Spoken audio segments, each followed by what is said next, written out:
I don't want the video to be copyrighted, so I ain't gonna play.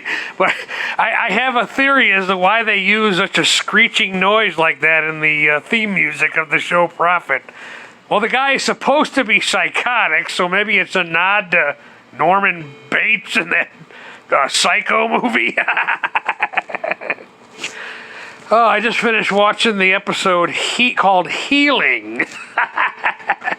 By the way, if I haven't mentioned, this guy, Adrian Pastar, I swear to God, he could pass for Scott Bakula's evil twin.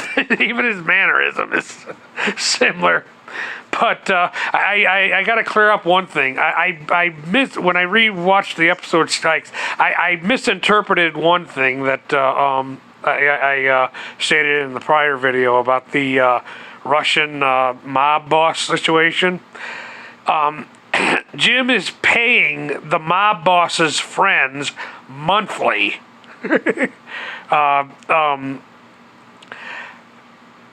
Through his estate, while he's still alive.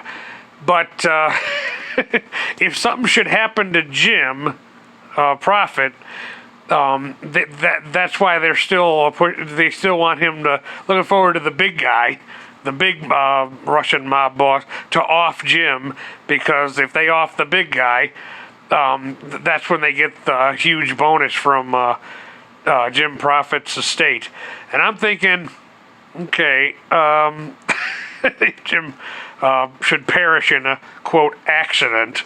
And I'm thinking, this has got to be an underground financial establishment to go along with such an estate. But this episode I just finished watching, called Healing, it deals with two things that were BS, but for some reason extremely popular in 90s fiction. In 90s fiction.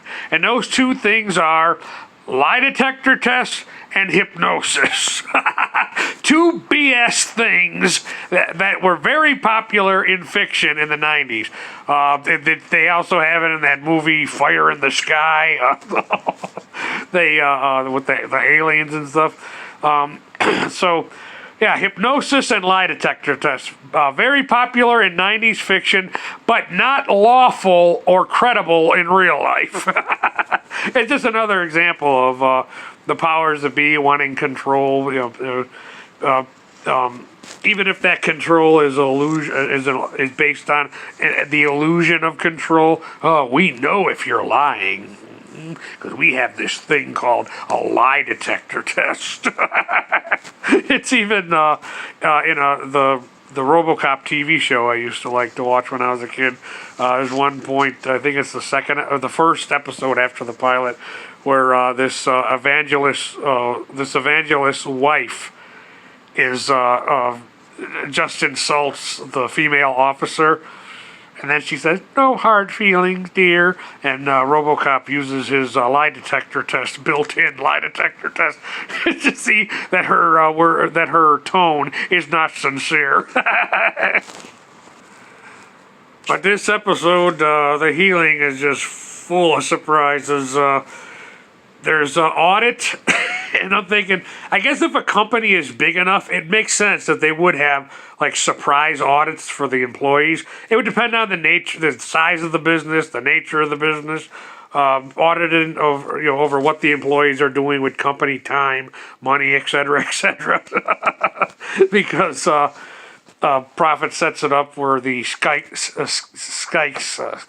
Sykes character gets audited, and I think he's going to be a reoccurring character because he's pictured on the thing there. And the woman is the company's legal advisor, who in this episode he gets her doctor, blackmails her doctor, and gets him to commit her.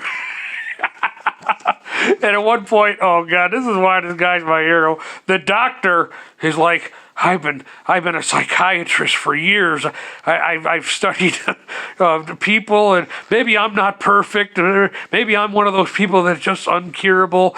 But I gotta say, I've never seen anything like you. That's my man Jim Prophet. Nobody gets him. Not even the therapist.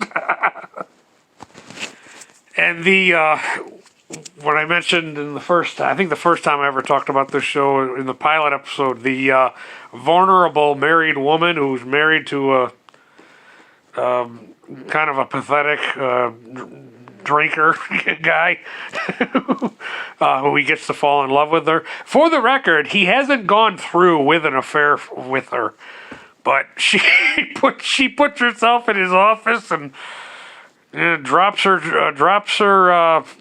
trench coat, and he still hasn't taken advantage of her all the way though. But man, oh man, this woman is even more WET for Jim Prophet.